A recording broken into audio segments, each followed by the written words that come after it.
എറണാകുളം മൂഴിക്കുളത്ത് 3 വയസ്സുകാരി കല്യാണിയെ പുഴയിലെറിഞ്ഞു കൊന്നത് താനാണെന്ന് അമ്മ സന്ധ്യ സമ്മതിച്ചെന്ന് പോലീസ്. എന്തിനു കൊന്നു എന്ന ചോദ്യത്തിന് ഞാൻ കൊന്നു എന്ന ഭാവഭേദമില്ലാതെ മറുപടി. അതേസമയം സന്ധ്യയുടെ മാനസിക നില പരിശോധിക്കുമെന്ന് പോലീസ് അറിയിച്ചു.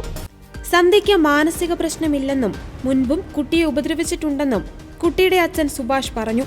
ടോർച്ച് വെച്ച് കുഞ്ഞിന്റെ തലയ്ക്ക് അടിക്കുകയായിരുന്നു. ഇതോടെ സന്ധ്യയെ സ്വന്തം വീട്ടിൽ കൊണ്ടുവന്ന് വിട്ടു. 1 മാസം മുൻപാണ് അമ്മയും സഹോദരിയും ചേർന്ന പ്രശ്നങ്ങൾ പരിഹരിച്ച് സന്ധ്യയെ തിരികെ വിട്ടത്. അമ്മയും സഹോദരിയും പറയുന്നത് മാത്രമേ സന്ധ്യ അനുസരിക്കാറുള്ളൂ.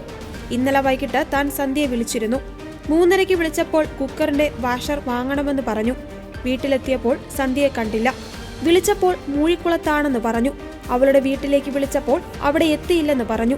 രാത്രിയോടെയാണ് കുഞ്ഞിനെ കാണാനില്ലെന്ന് പറഞ്ഞ് തനിക്ക് വിളി വന്നതെന്നും സുഭാഷ് പറഞ്ഞു. സന്ധ്യയും ഭർത്താവ് സുഭാഷും തമ്മിൽ വഴക്ക് പതിവാണെന്നും സന്ധ്യയെ മർദ്ദിക്കാറുണ്ടെന്നുമാണ് സന്ധ്യയുടെ അമ്മയുടെ ആരോപണം. ഇന്നലെ വൈകിട്ട് സന്ധ്യ ഇവിടെ വന്നിരുന്നു. കൊച്ചെവിടെയെന്ന് ആവർത്തിച്ച് ചോദിച്ചിട്ടും ഒന്നും പറഞ്ഞില്ല. സന്ധ്യയും ഭർത്താവുമായി തർക്കം പതിവാണ്. സുഭാഷ് മർദ്ദിക്കാറുണ്ടെന്ന് സന്ധ്യ പറഞ്ഞിട്ടുണ്ട്. കാര്യങ്ങൾ പെട്ടെന്ന് മനസ്സിലാകുന്നയാളല്ല സന്ധ്യയെന്നാണ് അമ്മ പറയുന്നത്. വീട്ടുജോലി ചെയ്യുന്നതിലൊക്കെ മടിയാണ്. അത് പറഞ്ഞ് ഭർത്താവുമായി വഴക്ക് പതിവാണ്. കുട്ടികളെ ഇവിടെ നിർത്താൻ ഭർത്താവിന്റെ വീട്ടുകാർക്ക് താല്പര്യമില്ല. മക്കൾക്ക് മാനസിക പ്രശ്നമില്ലെന്ന് തെളിയിക്കുന്ന സർട്ടിഫിക്കറ്റ് ഭർത്താവിന്റെ വീട്ടുകാർ കഴിഞ്ഞ മാസം ആവശ്യപ്പെട്ടു. അതുപ്രകാരം അങ്കമാലിയിലെ സ്വകാര്യ ആശുപത്രിയിലെത്തിച്ച സൈക്യാട്രിസ്റ്റിനെ കാണിച്ച് പ്രയാസങ്ങളില്ലെന്ന് ഉറപ്പാക്കി.